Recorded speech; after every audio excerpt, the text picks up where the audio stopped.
नमस्कार बंधुओं। आज एक नए टॉपिक के साथ मैं आपके समक्ष उपस्थित हूँ। आज का टॉपिक है सरदार वल्लभ भाई पटेल और भारत का एकीकरण। जब भारत को आज़ादी मिलने वाली थी तो कई योजनाएं तैयार की गई थी और उन योजनाओं में से लॉर्ड माउंटबेटन की योजना को अंतिम रूप दिया गया था, स्वीकार किया गया था और उसके आधार पर भारतीय स्वतंत्रता अधिनियम 1947 ईस्वी पारित किया गया, जिसमें यह व्यवस्था की गई कि भारत को आजादी दी जाएगी, परंतु भारत एक नहीं बल्कि दो राष्ट्र बनेंगे। एक बनेगा भारत के नाम से और एक बनेगा पाकिस्तान के नाम से। अब समस्या यह थी कि इस पूरे भारतीय क्षेत्र में लगभग 600 देसी रियासतें या रजवाड़े थे। उन देसी रियासतों और रजवाड़ों को पाकिस्तान अथवा भारत के झंडे तले लाना था, एकीकरण करना था। और भारत के लिए ये सबसे महत्वपूर्ण कार्य किया था सरदार वल्लभ भाई पटेल ने। सरदार वल्लभ भाई पटेल को राज्यों के पुनर्गठन जो समिति थी उसका अध्यक्ष बनाया गया था और बीपी मेनन को सचिव बनाया गया था। और इन दोनों ही लोगों ने मिलकर के ये महत्वपूर्ण कार्य किया था, जिसमें सरदार वल्लभ भाई पटेल की बहुत बड़ी भूमिका थी। इसके आधार पर ब्रिटिश सरकार के द्वारा एक आदेश जारी किया गया और उस आदेश में ये कहा गया कि 15 अगस्त 1947 से पहले भारत की जितनी भी रियासतें हैं वे ये निर्णय ले लें कि उन्हें स्वतंत्र होने के बाद भारत के साथ जाना है अथवा पाकिस्तान के साथ जाना है। और लॉर्ड माउंटबेटन ने जब एक मीटिंग बुलाई थी जिसमें 74 प्रतिनिधि शामिल हुए थे और कुछ राज्य के जो शासक थे वे स्वयं शामिल हुए थे, तो उसमें उन्होंने ये स्पष्ट कर दिया था कि इसके बाद 15 अगस्त के बाद ब्रिटिश सरकार कोई मध्यस्थता नहीं करेगी। जब ये आदेश जारी कर दिया गया, इस बैठक का जो मजमून जारी कर दिया गया, तो उसके बाद बहुत सारे राज्यों ने विलय पत्र पर हस्ताक्षर कर दिए, परंतु कुछ ऐसे राज्य थे जिन्होंने हस्ताक्षर करने में आनाकानी की अथवा ये कह दिया कि न तो हम भारत के साथ रहेंगे न पाकिस्तान के साथ रहेंगे, हमारा स्वतंत्र देश होगा। तो ऐसी विवादास्पद स्थिति उत्पन्न हो गई जिसको नियंत्रित करना बहुत जरूरी था। सरदार वल्लभ भाई पटेल जो कि भारत के प्रथम उप प्रधानमंत्री बनाए गए थे और साथ ही उनको गृह मंत्रालय का काम सौंपा गया था। सरदार वल्लभ भाई पटेल का कहना था कि यदि आप अच्छे हैं और आपके विचारों को कोई स्वीकार नहीं करता है तो आप अपने अंदर गुस्सा आने दीजिए, आंखों को क्रोध से लाल होने दीजिए और आप साहसपूर्ण निर्णय लीजिए, तभी आप अपने कार्य को संपन्न कर पाएंगे। तो सरदार पटेल ने बड़े साहस के साथ और सटीक कूटनीति के माध्यम से भारत का एकीकरण करवाया था।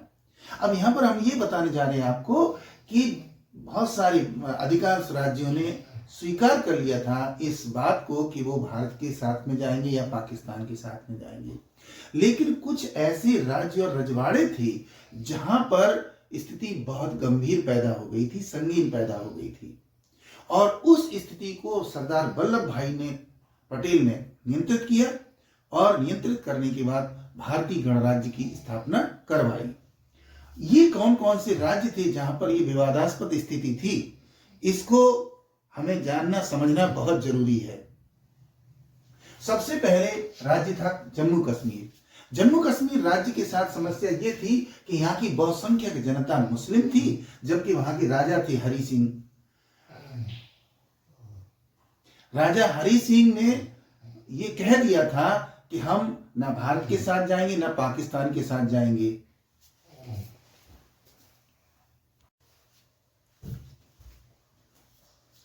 राजा हरि सिंह ने ये कहा कि न हम भारत के साथ जाएंगे न पाकिस्तान के साथ जाएंगे, बल्कि हम अपना स्वतंत्र देश बनाएंगे। लेकिन इसी समय क्या हुआ, जब उन्होंने ये घोषणा कर दी उसके बाद तुरंत पाकिस्तानी क्षेत्र में रहने वाले कबायलियों ने कश्मीर पर आक्रमण कर दिया और उसके साथ में पाकिस्तान की सेना भी आ गई और स्थिति कश्मीर की अत्यंत बिगड़ गई।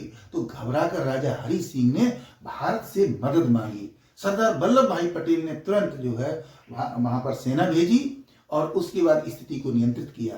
राजा हरि सिंह ने 27 अक्टूबर 1947 ईस्वी को बिना किसी शर्त के विलय पत्र पर हस्ताक्षर कर दिए। इस तरीके से जम्मू कश्मीर भारत का अभिन्न अंग बन गया।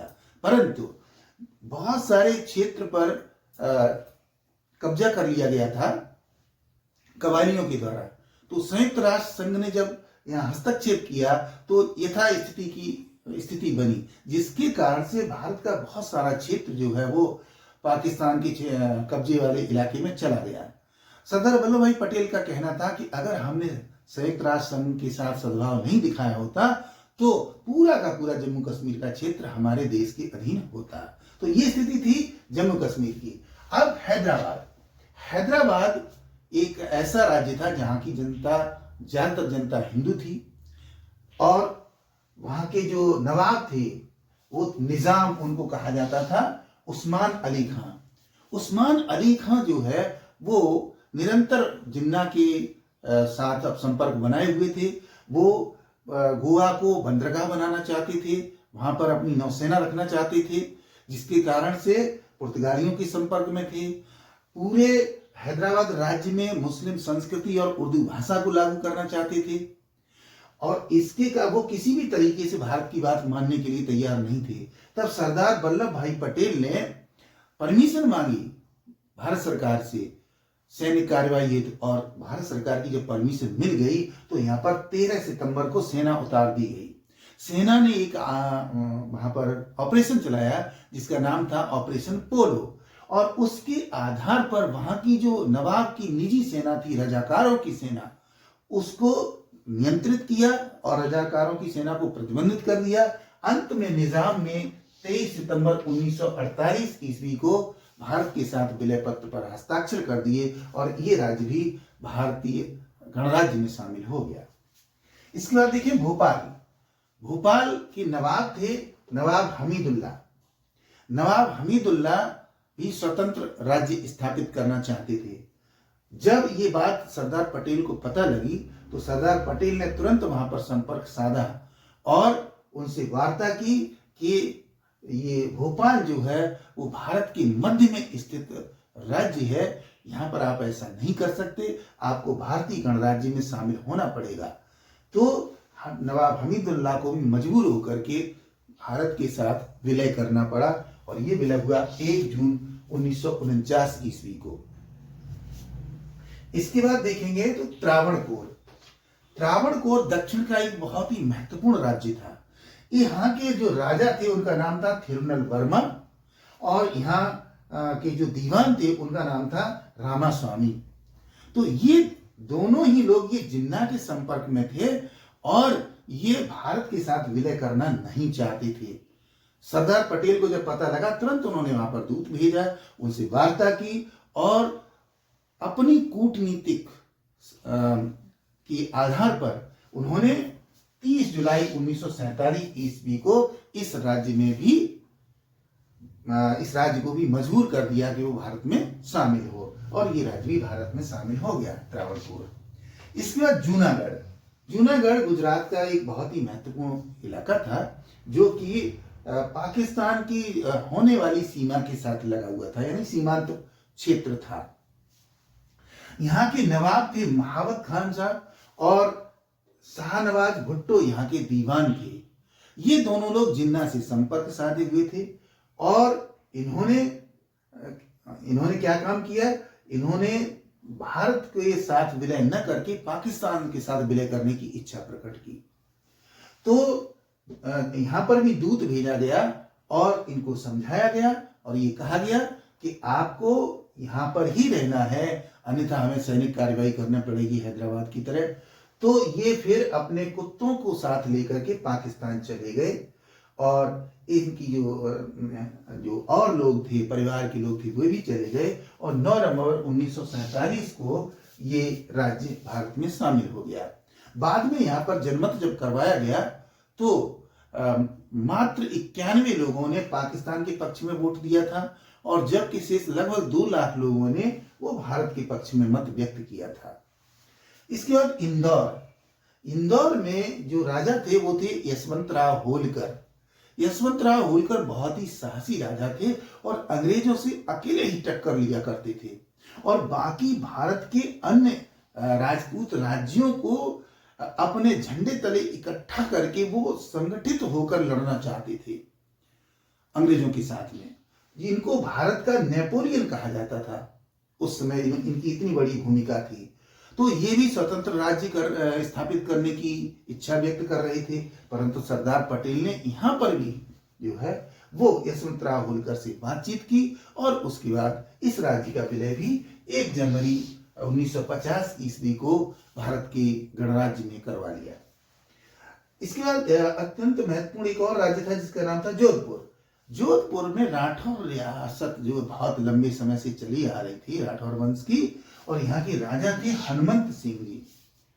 ये हनुमंत सिंह राजा जो थे, इनको बराबर जिन्ना जो थे, जो कि पाकिस्तान के होने वाले शासक थे आने वाले समय में, जो कि मुस्लिम आंदोलन को बहुत तेजी से चला रहे थे, वो लगातार इनके संपर्क में थे और इन्होंने इनको लालच दिया कि अगर आप जोधपुर का विलय पाकिस्तान के साथ करेंगे तो हम कराची आपको दे देंगे, हनुमंतराव जिसका। तो ये जो है वो लालच में आने वाले थे, परंतु सरदार वल्लभ भाई पटेल को जैसे ही पता चला, उन्होंने कहा कि नहीं, जिस तरीके से बाकी राजपूताना क्षेत्र भारत के संघ में शामिल हो चुका है, उसी तरीके से आपको भी विलय करना होगा। और राजा हनुमंत सिंह ने भी विलय पत्र पर हस्ताक्षर कर दिए, जिसके कारण 1950 ईस्वी में ये राज्य भी भारतीय संघ का अंग बन गया।